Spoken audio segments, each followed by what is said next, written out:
Hello and welcome to a sunny book nook. Today I am not filming during the day, so that's why the vibes are a bit different. I hope you enjoy regardless. I'm also not wearing any makeup because why would I put on makeup just to wash it off and go to bed? With those disclaimers about my appearance, because I am a woman and I have to care about those things out of the way, I am going to jump into some book recommendations, specifically book recommendations for white women. Not to say that other people who are not white women shouldn't read these books. In fact, I would encourage everyone to, but particularly white women to read them because I think they really hit the nail on the head. I was going to do like a reading rush wrap up situation, but some things happened where they didn't actually, like, the host of the reading rush didn't actually read the group book, and I did, so that was a little bit disappointing. And even more disappointing was the fact that they used this book written by a black woman, specifically that was about how white people use black women to try to like feel better about themselves or seem woke. And it's kind of ironic because that's literally what this readathon did. And that's really unfortunate. So I thought, why don't I make this video because it's been sitting at the back of my mind for a bit now, because sometimes I'll read a book and I'll be like, dang, white women really need to read this. So I might as well just, make that video. My first section of this video is going to be nonfiction recommendations, and the second section is going to be fiction recommendations, just because my fiction recommendations is like much shorter. First of all, I need white women to read the book They Were Her Property by Stephanie Rogers Jones.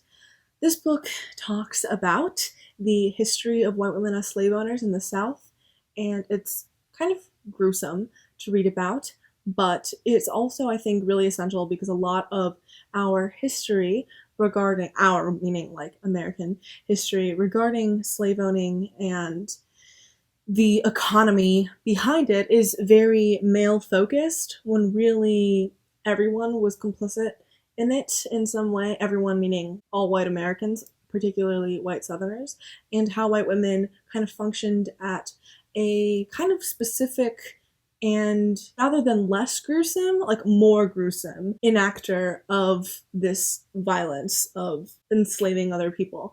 I highly recommend this book, and I wish more people would read it. My next recommendation has got to be Angela Y. Davis's Freedom is a Constant Struggle. She talks about not only gender here, but all systems of oppression and how they are interlinked and how they work together on a global and interpersonal level to maintain systems of oppression and white supremacy and patriarchy and imperialism and capitalism, etc., etc., etc.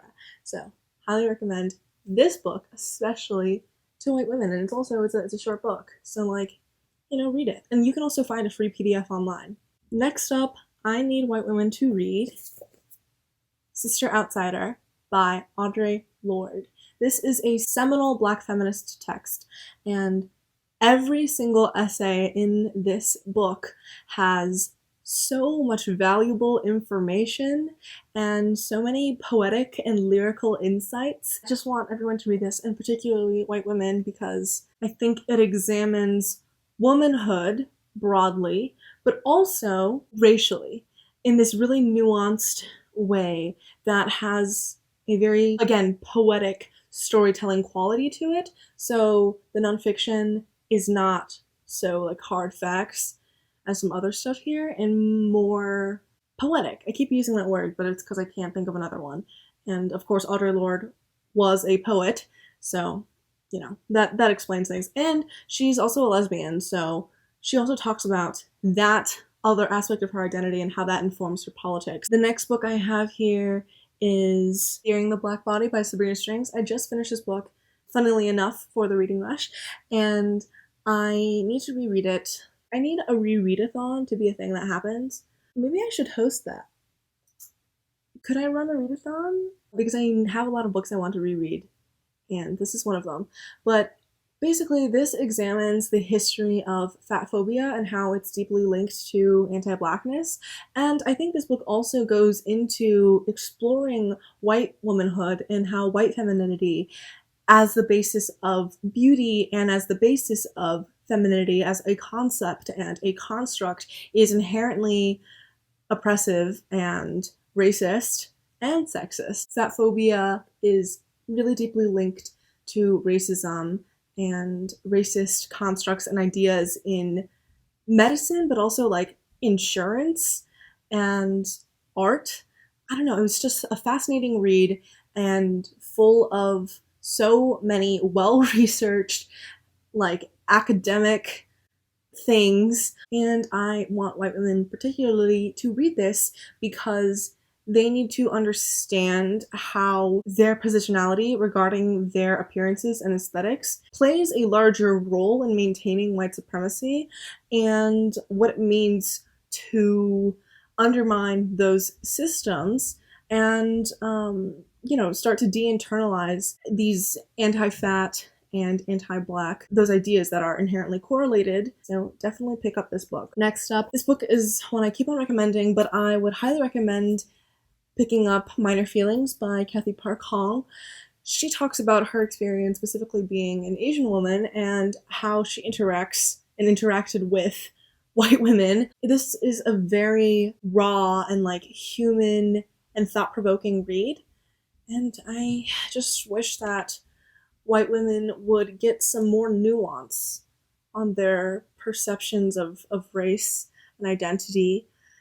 So yeah, pick this up, please. Additionally, I would really want white women to read Women, Race, and Class by Angela Davis, because this book does a really good job at examining white womanhood and the history of the suffragette movement and how racist it was, and like other kind of microcosms of intersection of white supremacy and patriarchy. Davis unpacks it really flawlessly and coherently in this book.